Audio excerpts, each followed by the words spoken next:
नमस्कार, देश की बात में हाजिर है और आज पहले बात पत्रकार पवन जायसवाल की, जो हमारे बीच नहीं रहे। पवन जायसवाल ने उत्तर प्रदेश के एक प्राइमरी स्कूल में मिड डे मील में बच्चों को नमक रोटी दिए जाने की खबर सबसे पहले दी थी। मिड डे मील में भ्रष्टाचार के इस मामले से वे चर्चा में आ गए थे, लेकिन एक अरसे से कैंसर से जूझते हुए वो चल बसे। काफी दिनों से उनका इलाज वाराणसी के अस्पताल में चल रहा था। उनकी हालत बेहद नाजुक थी। इलाज के लिए उनके पास पैसे भी नहीं थे। इलाज के लिए उनकी पत्नी और मां के गहने तक बेचने पड़े। आपको याद दिला दें कि उत्तर प्रदेश के मिर्जापुर के एक प्राइमरी स्कूल में नमक रोटी दिए जाने की खबर पर बहुत बवाल मचा था और पवन को इसके बाद बहुत मुश्किलों का सामना भी करना पड़ा था। वीडियो बनाने से पहले हालांकि उन्होंने प्रशासन को जानकारी दी थी, प्रशासन ने कोताही पर तुरंत कार्रवाई भी की थी, लेकिन ये मामला इतना हाई प्रोफाइल हो गया कि पवन पर ही केस दर्ज हुआ, जिसे बाद में वापस लिया गया था। तो पवन जायसवाल ने सच्ची पत्रकारिता की। कार्यक्रम की शुरुआत उनको श्रद्धांजलि से। और देश की बात में अब आगे बढ़ते हैं, बिहार की बात करते हैं। सियासी करवट लेते इस राज्य में आज चुनावी रणनीतिकार प्रशांत किशोर ने ऐलान किया है कि वे बिहार में 2 अक्टूबर से 3000 किलोमीटर की पदयात्रा करेंगे। वे फिलहाल कोई राजनीतिक दल नहीं बनाने जा रहे। लालू प्रसाद यादव और नीतीश कुमार की राजनीति पर सवाल उठाते हुए उन्होंने कहा है कि 30 वर्षों के शासनकाल में बिहार देश का सबसे पिछड़ा राज्य बना हुआ है। उन्होंने बात की हमारे सहयोगी मनीष कुमार से। बातचीत का एक अंश देखते हैं। लालू जी के टाइम में गरीब जो सामाजिक पिछड़े लोग हैं उनको आवाज़ मिली है। नीतीश जी के टाइम में इंफ्रास्ट्रक्चर पे काम हुआ है, बिजली आई है, सड़क बने हैं। लेकिन जहाँ इस सच्चाई का एक पहलू है तो दूसरा पहलू ये भी है कि 30 बरस के लालू जी और नीतीश जी के राज के बाद बिहार आज देश का सबसे गरीब और पिछड़ा राज्य है। विकास के सारे मानदंडों पर हम लोग देश के सभी राज्यों में सबसे निचले पायदान पर हैं। ये क्लियर कट ये बताता है कि जो कुछ अभी तक हुआ है उस रास्ते पर चलकर हम लोग आगे बिहार को अग्रणी राज्यों की श्रेणी में नहीं खड़ा कर सकते हैं। रास्ता बदलना होगा, एक नई सोच, एक नया प्रयास करना होगा। अब उसमें बहस ये है कि वो नई सोच और नया प्रयास किसका हो। मैं कह रहा हूँ कि किसी एक व्यक्ति, किसी एक दल के पास वो शक्ति नहीं है। वो शक्ति सिर्फ और सिर्फ बिहार के लोगों के पास है। खासकर वो लोग बिहार के जो बिहार की धरती से जुड़े हुए हैं, यहाँ के मुद्दों को समझते हैं, जिनमें यहाँ के समस्याओं को सुलझाने की काबिलियत है, और सबसे बढ़ के जिन लोगों में वो जज्बा है कि वो बिहार को आगे बदलते हुए देखना चाहते हैं, बदलना चाहते हैं। ऐसे लोगों को अगर साथ में लाया जाए, जैसा मैंने पहले प्रेस वार्ता में भी बताया, 17,500-18 हज़ार ऐसे लोग सामाजिक राजनीतिक जीवन से जुड़े हुए लोग, both politicians and non politicians, जो हम लोग के टच में हैं, जो बता रहे हैं कि कुछ नया प्रयास किया जाए। ये अगर साथ में आते हैं और सब मिलकर तय करते हैं, एक नई व्यवस्था बनाते हैं। संभव है कि सब मिलकर ये तय करें कि एक पार्टी बनानी है तो पार्टी बनाई जाएगी, लेकिन वो कब बनाई जाएगी? वो पार्टी प्रशांत किशोर की नहीं होगी। मैं ये बार बार रिपीट कर रहा हूं कि अगर पार्टी बनती है तो ये सारे लोग मिलकर ही बनाएंगे। उसमें एक मेंबर प्रशांत किशोर भी हो सकते हैं। तो आपको बता दें, हमारे साथ अब इसी बातचीत पर बात करने के लिए केसी त्यागी, प्रधान महासचिव जनता दल यूनाइटेड हमारे साथ हैं। त्यागी जी, बहुत बहुत धन्यवाद समय देने के लिए। सर, मेरा पहला सवाल आपसे यही है कि बिहार में एक नई राजनीतिक शक्ति उभर रही है, जेडीयू को कितना बड़ा खतरा है इससे? नहीं, निधि जी ये हमारे मित्र भी हैं, पुराने साथी भी हैं। हमने और प्रशांत जी ने दोनों ने नीतीश कुमार जी के नेतृत्व में काम किया है। और आपकी जानकारी के लिए, जिन 7 संकल्पों पर बिहार की सरकार आज कार्यरत है विकास को लेकर के, उनको बनाने में, परिमार्जित करने में हमारे भी तो प्रशांत किशोर जी की बहुत भूमिका रही है। उन्होंने 2 अक्टूबर से गांधी जी की जयंती पर पदयात्रा की घोषणा की है और स्वराज उसका कंसेप्ट रखा है। और गांधी जी की जो कर्मस्थली है वहां से वो अपना कार्यक्रम शुरू करेंगे, चंपारण से, जहां मोहनदास को बापू बनाने का काम हुआ था। उनके इन सकारात्मक प्रयासों का हम समर्थन करते हैं। बिल्कुल। मेरा खाली इतना उनसे डिफरेंस है जी। इस बात को लेकर के कि लालू राज और नीतीश राज में उनको भेद करना चाहिए। चूंकि उनका आगमन बिहार की राजनीति में या पटल पर बहुत लेट हो रहा है। उन्होंने 90 के दशक का बिहार नहीं देखा है, जब विकास कैजुअलिटी थी, रूल ऑफ लॉ नहीं था, कानून का राज खत्म था, विकास जो था वो किनारे पे था। तो 2005 में एनडीए बना जिसकी बागडोर नीतीश कुमार जी को सौंपी गई। दिल्ली में भी उनके कामकाज को अटल बिहारी वाजपेयी जी ने सराहा था, एज रेल मिनिस्टर भी, एज कृषि मंत्री भी, तो उनको वहां सौंपा गया। हमारी पार्टी बड़ी नहीं थी, लेकिन ये सोच करके कि गुड गवर्नेंस होगी और सुशासन बाबू के रूप में उनको प्रचारित प्रसारित किया गया था। निधि जी, हम आपके साथ दर्जनों प्रोग्राम कर चुके हैं, किस तरह से वहां सड़कें बनी हैं। कोई घर नहीं है जहां बिजली ना पहुंची हो, कोई घर नहीं है जिसकी नकल पूरा देश कर रहा है आज। जल की योजना, नल की योजना, कोई नल का पानी नहीं है। 50,000 लोगों को कन्विक्शन किया गया है स्पेशल कोर्ट बना करके रूल ऑफ लॉ कायम करने के लिए। हाँ, पिछड़ापन बिहार का भी खत्म नहीं हुआ। मैंने आपके चैनल पे पहले भी कई बार कहा, फिर कहना चाहता हूं, जब तक बिहार को विशेष राज्य का दर्जा नहीं मिलेगा, बिहार की गरीबी और बिहार का पिछड़ापन समाप्त नहीं होगा। कोई बिहार में उद्योग लगाने के लिए निधि जी क्यों आएगा जब सारी सुविधाएं गुजरात में है, महाराष्ट्र में है, कर्नाटका में है। आपका ये, आपने सही कहा कि लालू राज से इसको अलग रखें, लेकिन 15 साल से तो जेडीयू का ही राज है, आप ही का राज है। आपने खुद सुशासन बाबू का वो तमगा याद किया, लेकिन अब जो नई शक्ति उभर रही है बिहार में, भले ही पहले आपके साथ हो, वो कह रहे हैं कि भाई इतना सबसे ज्यादा पिछड़ा है, कई मानकों में बिहार सबसे पिछड़ा है, तो ठेस तो पहुंची है। राजनीतिक जो मंसूबे होते हैं, हर राजनीतिक दल के लक्ष्य होते हैं, और जो सरकार है उसको तो बहुत बड़ी ठेस मानी जाएगी। देखिए, मैं फिर आपसे कहना चाहता हूं, हम अपने प्रयासों में नवीन और नूतन बिहार नीतीश कुमार जी के नेतृत्व में बनाने में लगे हुए हैं। हमने वो भी आपको बताया, मनमोहन सिंह सरकार के दौरान भी हम लोगों ने विशेष राज्य का दर्जा दिया जाए, उनसे अपील की थी। उन्होंने एक कमेटी बनाई, उस कमेटी ने रिपोर्ट दे दी कि बिहार को नहीं मिलना चाहिए विशेष राज्य का दर्जा। अब 15वां वित्त आयोग बना, एनके सिंह जी उसके चेयरमैन थे, हमने उनको भी रिप्रेजेंटेशन दिया। मैं निधि जी बहुत विनम्रता से कहना चाहता हूं कि बिहार में कोई उद्योग क्यों लगाए जब तक कोई इंसेंटिव या इनिशिएटिव उनको ना मिले। सब लोग क्यों जाना चाहते हैं गुजरात, सब लोग क्यों जाना चाहते हैं महाराष्ट्र। केंद्र से आपकी सरकार भी है आपके साथ, और आप लोगों की नाकामी है कि बिहार को ये दर्जा आप लोग नहीं दिला पाए। हमारे व्यू पॉइंट को ठीक से पॉजिटिवली समझा नहीं गया, इसके लिए हमें अफसोस है, लेकिन हमारी नाकामी नहीं है। हमारी 1 दर्जन मामलों में ऐसी कामयाबी है, कई जैसे वुमेन पार्टिसिपेशन है, जो गांधी जी चाहते थे, जो स्वराज का सपना था, जिसको हमारे मित्र प्रशांत किशोर प्रोपेगेट कर रहे हैं, उन सारे मानकों पर गांधी जी का एक सच्चा सिपाही होने के नाते नीतीश कुमार इंप्लीमेंट कर रहे हैं। आखिर में आज आपकी जानकारी के लिए 1 लाख लड़कियां, त्यागी जी, अब नीतीश कुमार भी इफ्तार पार्टी में जाते हैं, जो सरकार के द्वारा दी गई है। ठीक है सर, बिल्कुल सरकार में है तो काम तो करेगी सरकार कुछ। अब नीतीश कुमार भी इफ्तार की आरजेडी की पार्टी में जा रहे हैं, तेजस्वी इधर आ रहे हैं, तो क्या माना जाए, नाखुश हैं नीतीश कुमार जो ये गठबंधन चल रहा है बिहार में उससे?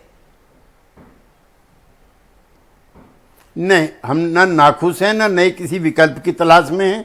हम तो तेज प्रताप की शादी में भी गए हैं, मीसा बेटी की शादी में भी गए, आगे भी जाएंगे। कोई सामाजिक समारोह को और इस तरह के जो धार्मिक समारोह हैं उसको राजनीति से अलग रखना चाहिए। नीतीश कुमार जी यूं भी व्यक्तिगत ईर्ष्या विद्वेष की राजनीति के विपरीत पुरुष के रूप में जाने जाते हैं, और यहाँ दिल्ली में भी हम सब पार्टियों कार्यक्रमों में जाते हैं। ये राजनीतिक छुआछूत की जो संस्कृति है उसको हम अच्छा नहीं मानते हैं, लेकिन इन सामाजिक समारोह में जाने का अर्थ, हम कोई नया गठबंधन बना रहे, we are very happy in NDA, और हम 2024 की और 2025 की तैयारी में लगे हुए हैं। जी, क्योंकि ये आप ही के एक समय प्रशांत किशोर जेडीयू में एक तरह से उत्तराधिकारी बन गए थे, इसमें शामिल हो गए थे, तो यही लग रहा था कि अब आपके साथ नहीं है, क्या दोबारा शामिल होंगे या नहीं, या कुछ जेडीयू से टूट के तो नहीं लोग इनके साथ आ जाएंगे? देखिए, उनको नीतीश कुमार जी ने सहयोगी साथी के रूप में उपाध्यक्ष पार्टी का बनाया था। 1-2 प्रश्नों को लेकर के उनकी असहमति थी। नीतीश जी अध्यक्ष थे, मैं प्रधान महासचिव था, हम दोनों के बीच में अभी आपके टेलीविजन पर फोटो चल रही है, प्रशांत जी की, समूचा गांव के मोहल्ले से लेकर के और दिल्ली में केसी त्यागी तक सबके सब नीतीश कुमार जी के साथ हैं।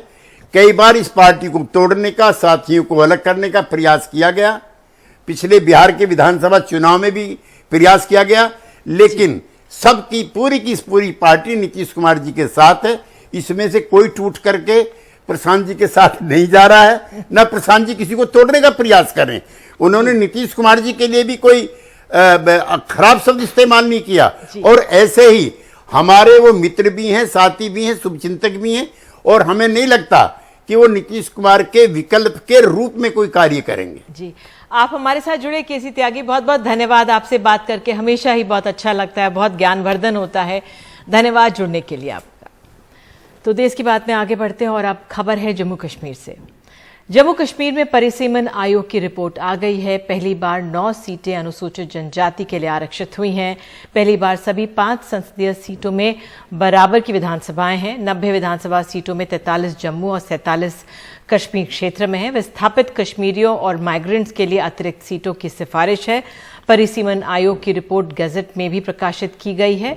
बीजेपी को फायदा दिलाने के लिए परिसीमन हुआ है। कश्मीर में राजनीतिक दल जो विपक्ष में, उनका ये कहना है, और क्षेत्रीय दलों ने रिपोर्ट को एक तरह से खारिज कर दिया है। और इस पर बात करने के लिए हमारे साथ पूर्व इस राज्य के मुख्यमंत्री कविंद्र गुप्ता हमारे साथ मौजूद हैं। गुप्ता जी, विपक्ष ने इस डिलिमिटेशन की जो ये पूरी आपकी प्रक्रिया, इसको खारिज कर दिया है। कह रहे हैं कि ना आबादी का ध्यान रखा गया है, ना प्रक्रिया का। बिल्कुल, 70 सालों से लगातार जम्मू के साथ डिस्क्रिमिनेशन की गई। आपकी जानकारी के लिए, जिस गांधीनगर सीट से मैं लड़ता था, 2 लाख वोटर थे उसमें, और कश्मीर में बहुत सी ऐसी सीटें हैं जिसमें गुरेज की सीट 16,000 की, गंदरबल की सीट 30,000 की। क्या ये डिस्क्रिमिनेशन नहीं था? आज जब एक कोशिश की गई है सभी जाति, सभी धर्म, सभी कम्युनिटीज को यहाँ पर अधिकार देने के लिए, और इसके साथ ही जो कश्मीरी पंडित समाज जो घाटी से निकला था उनको भी रिकमेंडेशन देने के लिए, और टेरन को, असेसिबिलिटी को, सभी क्राइटेरियाज को देख करके आज जब ये डिलिमिटेशन कमीशन ने काम किया है तो तकलीफ होना स्वाभाविक बात है, क्योंकि यही लोग जब सत्ता में बैठे थे तो इन्होंने एक रूल पास कर दिया था, एक ये जारी कर दिया था कि 2026 तक डिलिमिटेशन नहीं हो सकती। उसके पीछे क्या कारण हो सकता है? कारण यही था कि इन्होंने इर्रेगुलरिटीज की हुई थी, उसी आधार पर ये डिलिमिटेशन करना ही नहीं चाहते थे। जम्मू के लोगों को दूसरे दर्जे का शहरी नागरिक बना करके रखना चाहते थे।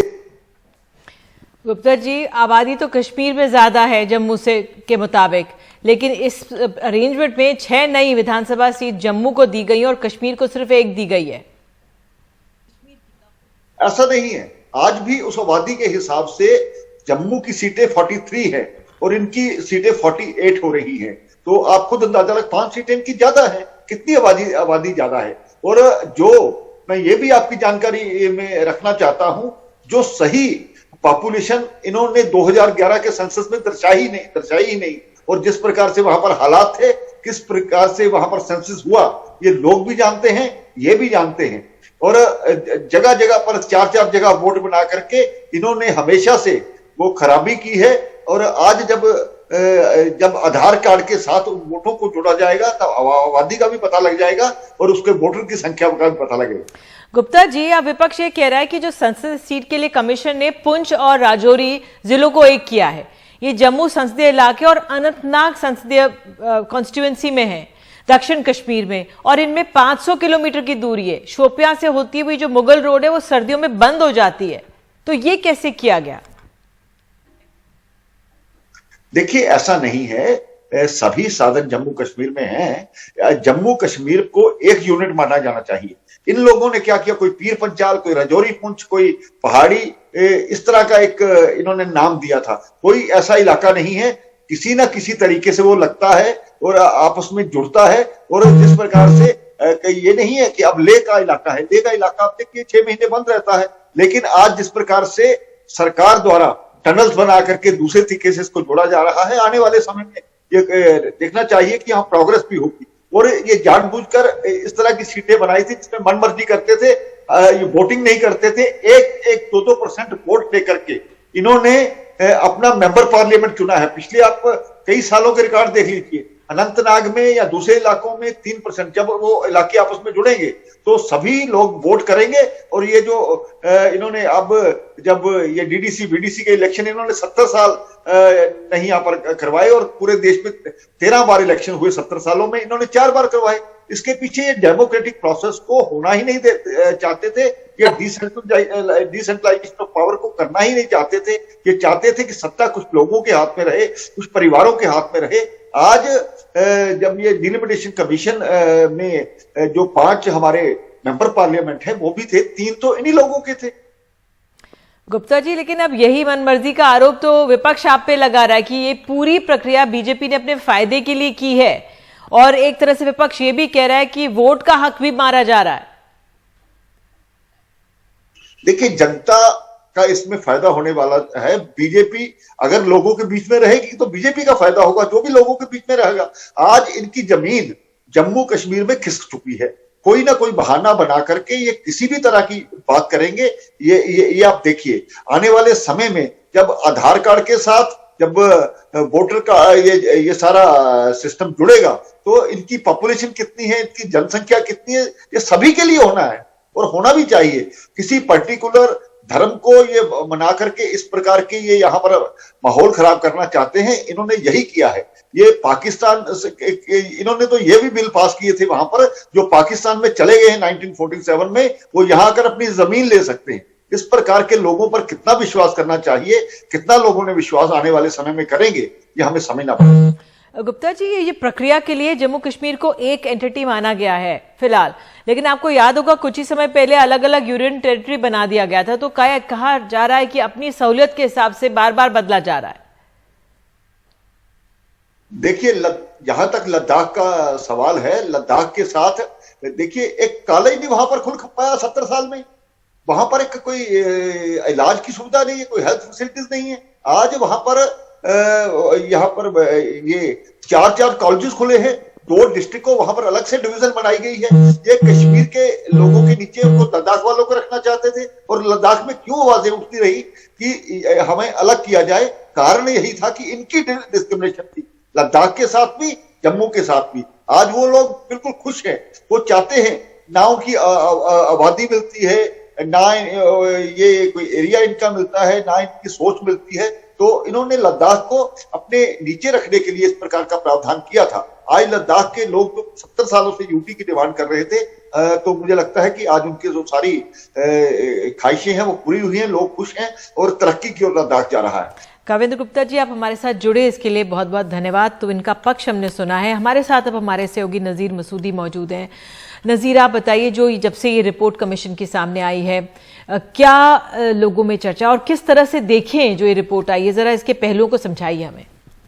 जी, पहली बात यह है कि जितने भी अपोजिशन पार्टीज की उन्होंने जो वहां ऑब्जेक्शंस दाखिल की थी डिलिमिटेशन कमीशन के पास, उनका कोई असर नहीं रहा है, क्योंकि उन्होंने कई एक जो मुद्दे उभारे थे अपने ऑब्जेक्शंस में। पहली बात जो उन्होंने बताई थी कि जब भी जो परिसीमन की जो ये एक्सरसाइज है, इसमें लोग जो है पॉपुलेशन बुनियाद होती है डिलिमिटेशन की, लेकिन ये पहली डिलिमिटेशन है पूरे मुल्क में जहां पॉपुलेशन के बजाय कुछ और इश्यूज है उनको आधार बनाएगा, उनकी बुनियाद पे उनको पैमाना बना के डिलिमिटेशन की गई। और खुद अगर आप देखेंगे डिलिमिटेशन कमीशन का जो आज स्टेटमेंट है, खुद वो बताता है किस तरह जियोग्राफी को देखा गया, पॉलिटिकल एस्पायरेशंस को देखा गया, बॉर्डर के साथ कौन है, उनकी कनेक्टिविटी क्या, उसको देखा गया, फिर +-10 की बुनियाद पर किसको कम वो दिया जाएगा, 10+ किसको 10- दिया जाएगा, उन बुनियादों पे शायद ये पहली बार होगा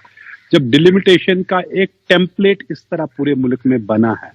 टेम्पलेट तो यहाँ बना, क्या ये टेम्पलेट कहीं और इस्तेमाल हो जाएगा तो ये देखना बाकी है। और अगर कई लोगों का मानना है कि ये इलाका जो है एरिया को बुनियाद बनाया जाए, फिर राजस्थान को यूपी से ज्यादा मिलनी चाहिए, फिर लद्दाख के पास सबसे बड़ा इलाका है तो उसको कहीं एक पार्लियामेंट सीट्स मिलने चाहिए। आते हैं अब यहाँ असल में क्यों ये अपोजिशन पार्टीज के इतराजात क्या क्या थे। एक ये कि जम्मू कश्मीर की जो आबादी है उसका अधिकतर हिस्सा कश्मीर घाटी में रहता है, और जो आबादी का तनासुब है वो जम्मू से 15 लाख ज्यादा है कश्मीर घाटी में।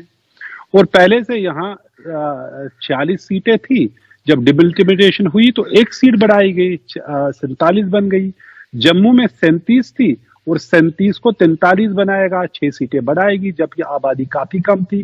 लेकिन उसमें भी क्या मामला है, जो वहां जम्मू में मुस्लिम जो एरिया जो मेजॉरिटी सीट्स थी, जैसे पहले जो थी 13 जो मुस्लिम मेजॉरिटी सीट्स थी, अब वो बढ़ने के बजाय 10 घट के रह गई है। उससे क्या वजह ये क्या है कि जैसे आपको मैं बताऊं, सुरनकोट पूंछ में जो एक सीट है मुस्लिम एरिया, 1,28,000 की पॉपुलेशन, 88,000 की पॉपुलेशन पे एक सीट बनाएगी। और फिर इसी तरह पाडर जो किश्तवाड़ में 51,000 पे की पॉपुलेशन पे सीट बनाएगी। तो इस तरह से ये जो डिस्क्रिपेंसीज है वो सामने आ गई है। और अजीब सी बात है कि जो कमीशन है उन्होंने जस्टिफाई कर दिया है, क्योंकि जो कमीशन का जो फाइल रिपोर्ट है इसको कहीं चैलेंज कोई नहीं कर सकता, किसी कोर्ट में चैलेंज नहीं हो सकता। लेकिन अच्छी बात यह है कि 4 साल बाद शायद अब जम्मू कश्मीर में इलेक्शन होंगे और बिलाखिर लोगों के हाथों में जैसी वैसी हुकूमत आ जाएगी। यहाँ के जो भी इलेक्शन जीतेगा, शायद बीजेपी जीते, कोई और जीते, तो इलेक्टेड लोग आ जाएंगे। और पिछले 4 साल से यहाँ कोई हुकूमत नहीं है, केंद्र सरकार की तरफ से मुकर्रर किए गए गवर्नर या लेफ्टिनेंट गवर्नर हुकूमत चला रही है, ब्यूरोक्रेसी चला रहे और लोगों को कोई एक्सेस नहीं है। तो अच्छी बात यह है कि शायद जैसा जो कुछ भी हुआ, शायद इलेक्शन की प्रोसेस अब शुरू होगी। जो होम मिनिस्टर अमित शाह ने भी कुछ देर पहले ये कहा था कि डिलिमिटेशन का जो प्रोसेस है उसे कंप्लीट करने के बाद इलेक्शन इसी साल के आखिर में कराई जाएगी। वो अच्छी बात है जो ये रिपोर्ट सब। जी बिल्कुल, बहुत बहुत शुक्रिया नज़ीर इस तमाम जानकारी के लिए। और जिस तरह से गृह मंत्री ने कहा था कि डिलिमिटेशन हो जाए उसके बाद चुनावी प्रक्रिया होगी, तो वहां पे घाटी में लोगों को इंतजार है 4 साल बाद चुनाव जल्द हो। बहरहाल एक छोटा सा ब्रेक ले रहे हैं और देश की बात में आगे बताएंगे। राष्ट्रीय स्वयंसेवक संघ के जो किसान मजदूर संघ है उसने क्यों चिंता जताई है, उस पर एक रिपोर्ट दिखाएंगे।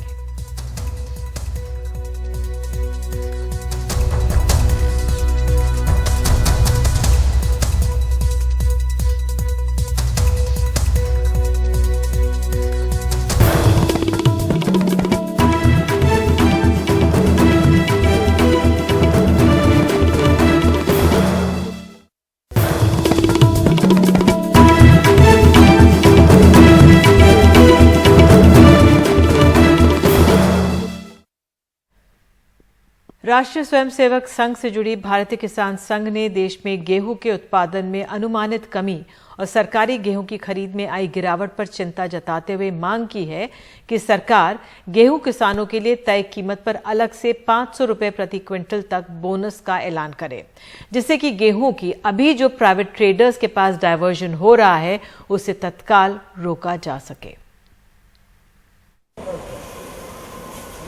गेहूं की पैदावार में कमी की आशंका और सरकारी खरीद में कमी से राष्ट्रीय स्वयंसेवक संघ से जुड़ा भारतीय किसान संघ चिंतित है।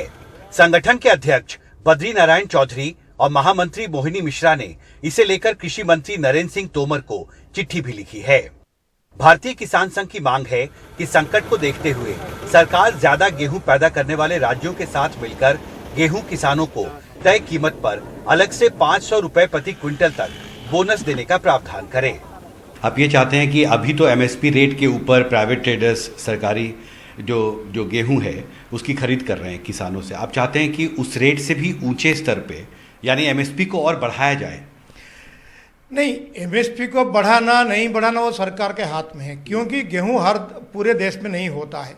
गेहूं राज्य जो है उसमें राज्य सरकार कुछ बोनस के प्रावधान करे, अच्छी बोनस की 200, 400, 500 रुपया बोनस की प्रावधान करे, उसमें केंद्र सरकार भी अपना हाथ बढ़ाए, तब जाके किसानों को एक अच्छा फायदा मिलेगा।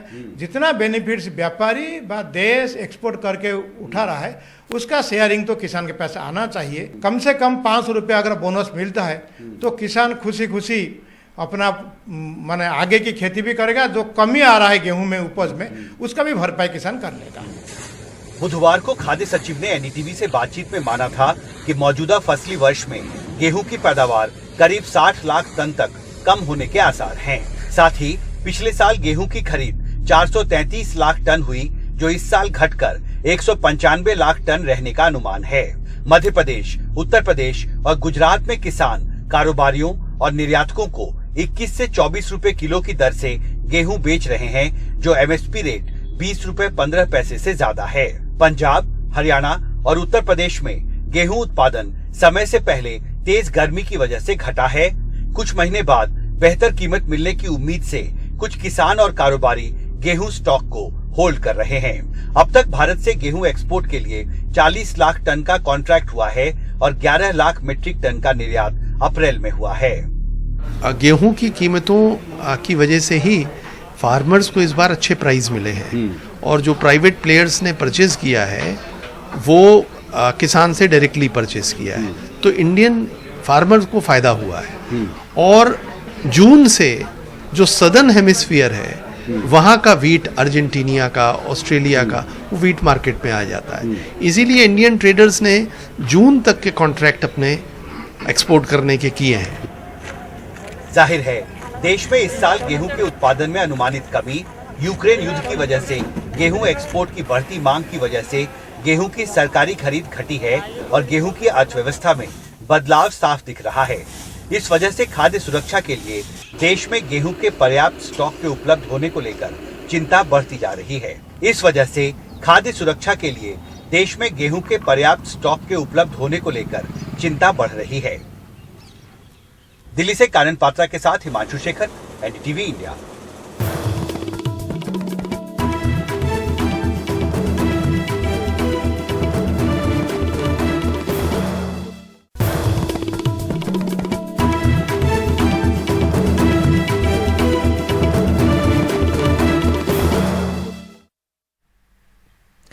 अगर आप गर्मी की छुट्टी में ट्रेन से सफर की योजना बना रहे हैं तो जरा संभल के, क्योंकि रेलवे ने 24 मई तक ट्रेनों के करीब 1100 फेरे रद्द किए हैं। ट्रैक पर कोयले को ढुलाई की गति देने के लिए भारतीय रेलवे ने जिन ट्रेनों के फेरे रद्द कर दिए हैं उनमें मेल एक्सप्रेस ट्रेनें भी हैं और पैसेंजर ट्रेनें भी हैं। 24 मई तक ये 1100 फेरे ट्रेनों के रद्द हैं और ऐसे में गर्मी छुट्टी के दौरान ट्रेनों में रिजर्व टिकट मिलने की समस्या से मुसाफिरों की परेशानी बढ़ सकती है।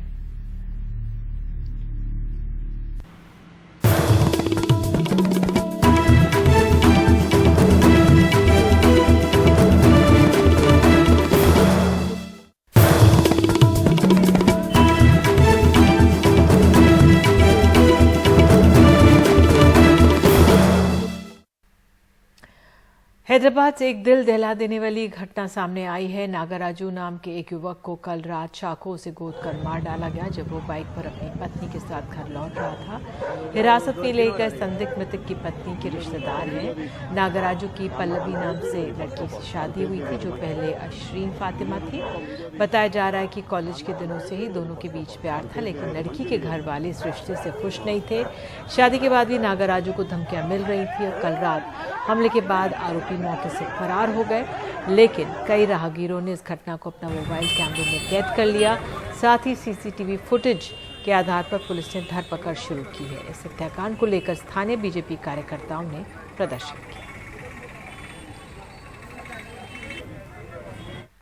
और इसी खबर के साथ देश की बात में आज के लिए इतना ही। नमस्कार।